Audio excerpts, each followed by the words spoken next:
Second and third, or second and fourth.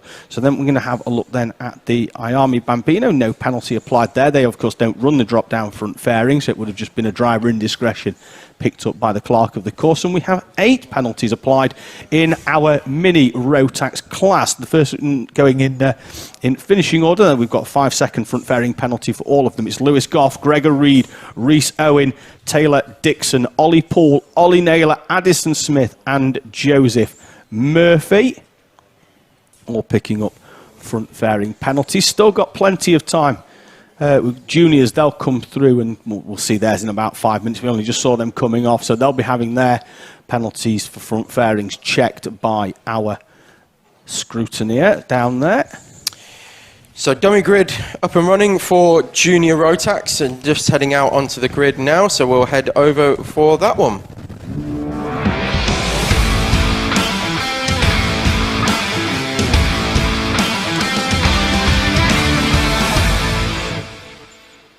I meant senior Rotax. You did mean senior Rotax. I did mean senior Rotax. I was on the wrong page, as usual. So I'll take you through the grid for senior Rotax Heat 2. Going off pole position is Lucas Ellingham with a fantastic win in Heat number 1. Stephen Napier in second, Tristan Rennie, then Scott Smith, Thomas Wood and Charlie Walsh. Declan Russell, Jack Lilly, James Wood and Les Taylor round out your top 10. Then it's Gary Bird, Dan Kell, Nathan Smith, Shane Collinson, Andy Collinson, Ryan Garvey, Rhys Duthie and Steve Richardson. A bit of Sean Connery coming in there. Steve. Paul Swan and Tyler Jex round out your top 20. Then it's Dougie Cowan, Andrew Powell, Stephen Horner and Scott Lowther. Zach Bolton, Keith Mason, Tom Reeve, Adrian Smith and Ashley Savish and Emma Brown rounding out the top 30. Then it's Chris Miller, Alexander Mikos and John Knox. Got support coming in for Jack Bolton. Zach Bolton from a fantastically named Jojo Bow 7588 Rocks as a YouTube name. I think. So here we go for senior Rotax. Can we get this one going at the first time of asking? They are spread out at the back and it looks like we are going to go racing. The timer at the top appears and we are away in senior Rotax, and it's Ellingham leading the way down as the rest of the field go to the inside. Ellingham comfortable enough in his track position that he could stay round the outside. Let's see if everybody else makes it round Christmas Corner for the first time before the run down the hill into Ashby's. Looks like there's a battle there for second place. The field, Tom, just still streaming through Inkermans as the leaders are round Ashby already on that run down to run to the double apex left, Wilkins, and then back as they head down towards the boot. Do we know what kind of experience our current reigning champion, Dan Keller's got around Wilton Mill? I haven't. Oh, okay. I haven't. Well, Dan, if you're watching this back in a few minutes' time, when you get off the track, I know he's done NKC as well, so I know that they do varying tracks. So I'm sure he's been here before, and there was obviously practice on yesterday with 4 practice sessions. That is Daniel Kell in the number 1. Running that from his, as we'd say, Teeside Championship, where despite the fact that we're at Wilton Mill, he runs the number 1, having run the O plate at the Teeside O for the last 2 years. He runs the 1, having picked the championship up last season. Looks like Napier has actually handed second place there to Scott Smith, who moved up into second. So it was a good move as well by Scott Smith into that left-hander.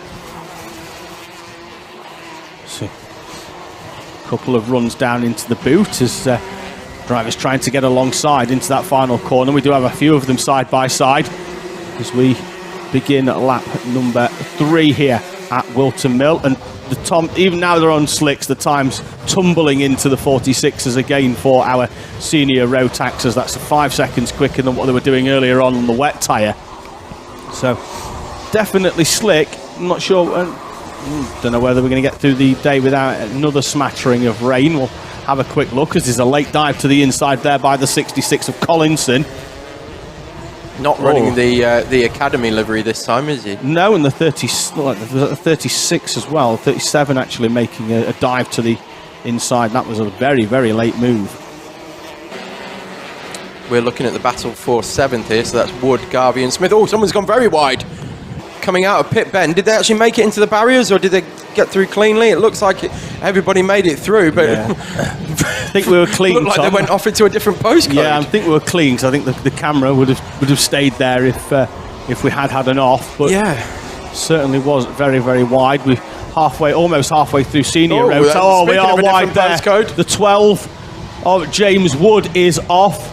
It looks like they might have stalled as well. It has a bit of a the batteries down there on the left side for a restart. But James Wood, who was in 7th place as well, is now going to drop well outside, I think, the top 20. Let's see if he reappears down there. One of the 177 runners from Stephen Richardson up into 15th. Well, that's a fantastic showing as well. Yeah, running that extra 15 kilos of weight. Yeah, on a grid that is predominantly 162, the lower weight limit for our Rotaxers. That entire battle, Tom, there has, I think, both Collinsons and Daniel Kell in it, the perennial front runners from Teeside. Ashley Savage, another one of those from Teeside, but he's had a difficult weekend, having not really set a reasonable time in qualifying yesterday. He only got one lap before the chain snapped, so there's a move down the inside by the 37 of Rhys Duthie, and then the customary helmet tap.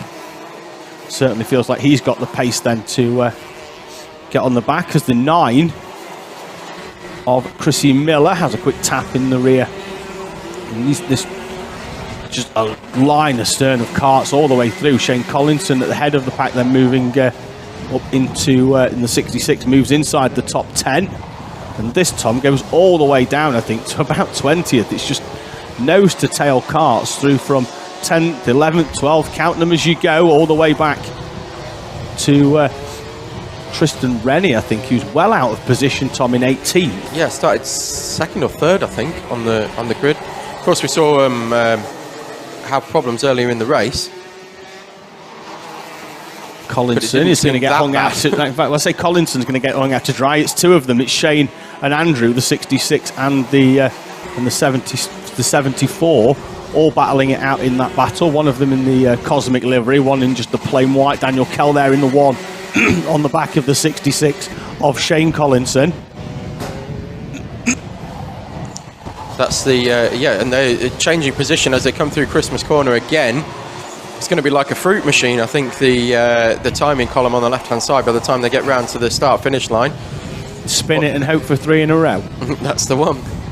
Although we're hoping nobody spins it here, quite literally. So that's the 9 and the 74 swapping positions again, twice in 2 corners. That's Andy Collinson and Chrissy Miller just swapping places around each and every corner, and they're still going at it as they come into the boot and are trying to get the overcut again. And that's the 66 of Shane Collinson. So we've got Andy Collinson and Shane Collinson trying to be sort of the Legion of Doom tag teaming. Rhys Duthie's starting to move away, isn't he, as the battle behind. He's got through and he's managed to break away. Although in these weather conditions, it could be a bit more like natural disaster as a tag team duo. People of a certain age will get that. Kids, ask your parents. Early 90s. Early 90s WWF wrestling. That's what we're talking. Out at the front, Tom, Ellingham hasn't been able to pull away quite as much as we thought, given the pace that he carried in Heat 1. Although that was on wets, wasn't it, towards the end of that race? And the gap's still 2.1, so it's comfortable out at the front.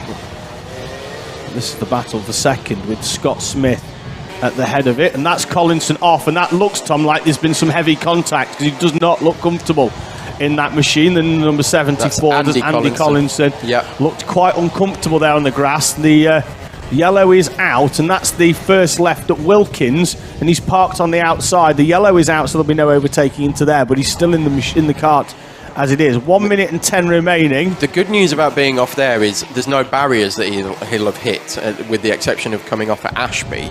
But then you wouldn't really make it all the way around there if you've been off at Ashby. So potentially no barrier here, and that's a good thing. It's what else has gone with it. See, there's still yellow flags out as well. So it is Ellingham, but Scott Smith looks to be closing back in now and bringing Napier with him. Declan Russell a further 5 seconds back. Then it's Les Taylor, Ryan Garvey, Charlie Walsh, Nathan Smith, Gary Bird and Reece Duthie now rounding out your top 10. Green flag now waving as they've come past that scene, but there will be yellow flags, what looks like potential until the end of the race at Wilkins. Yeah, and the looks as well like Collinson was actually just sat on the floor there as well, Tom. So it looks like he has taken quite a whack as Collinson. We're going to get 2 laps though as Ellingham comes through with 17 seconds remaining. The gap's 2.4, so he's comfortable. Another driver just looks like they're sat off there on the outside of the Crook corner. I don't know whether Ellingham's had a mild off somewhere, because he was only a second and a bit in front of Scott Smith. Have we missed that somewhere? No, I think he's just taking, just happy, isn't he, at the front? Just not having to push. I mean, he was 0.7 of a second quicker than the Scott. The worry is that if he can maintain that, is that he will be in the realms in a few moments' time of actually coming up to lap traffic, and you don't want to throw anything away. He's got a comfortable lead of 2.4. Smith now is going to have to defend back to Stephen Napier, who is closing in. Last lap board is out. There was Ellingham, the Wilton Mill Kart Club champion in X30 in 2021. He's coming up to some lap traffic. We've got a few runners down the tail. That's another incident involving a Collinson and the number 62 of Thomas Wood. So that's a battle just outside the top 10. And Tristan Rennie's took full advantage. Tommy's up into 10th. He was 18th 3 laps ago. Well, there you go. It's not over till it's over, is it, with Tristan Rennie? So he had an issue that dropped him right down in the early part of this race. Knox, Tom, another driver that failed to finish the opening heat of the day, up into 15th. So he's made up almost half the field from outside the top 30. Round the final corner, though, comes Lucas Ellingham. It's 2 wins from 2 races, and he'll start the final from pole position. Fantastic win for him, eking out a couple of tenths in every race or in every lap to get a 3.3 second gap with Scott Smith and Stephen Napier completing the top 3. Ryan Garvey, Les Taylor, Charlie Walsh, Nathan Smith, Declan Russell, and then there's a gap of around 5 seconds back to Gary Bird and Tristan Rennie. As they come over, we'll try and I imagine there will be 1 or 2 penalties, Tom, to be applied on that, because it's inevitable. We'll see how we go. And with only 1 more race of the first half of the show, we are about to move on, Tom, to our senior pro kart class.